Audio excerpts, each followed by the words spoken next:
Hi, I'm Norman Gardner, and I'm running for mayor. I used to be a councillor and chairman of public services or public works in Toronto.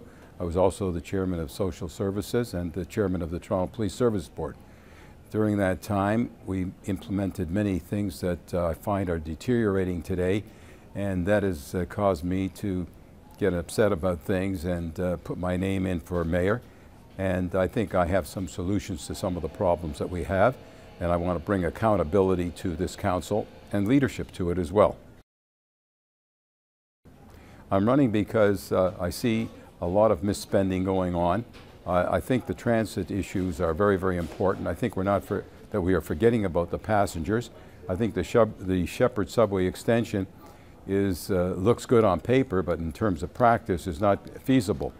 The intent was to move people over to the Yonge Street subway, but the Yonge Street subway is already packed, and to spend billions of dollars to move people to an area that is already filled in terms of capacity just doesn't make sense.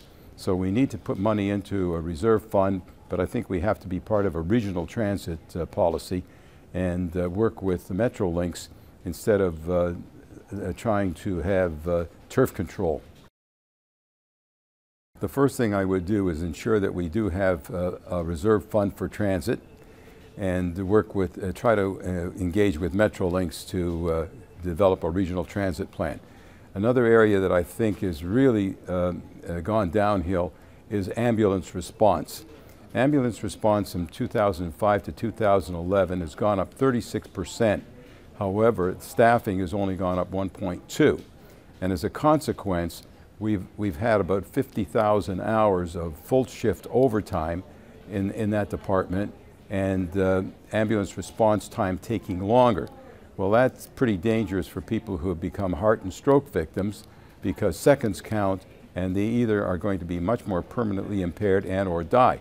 And I think that even with the existing resources that we have, that I've got some ideas on how we can utilize our present resources in order to increase our response time and therefore make it a lot safer for people who in fact require hospital transportation.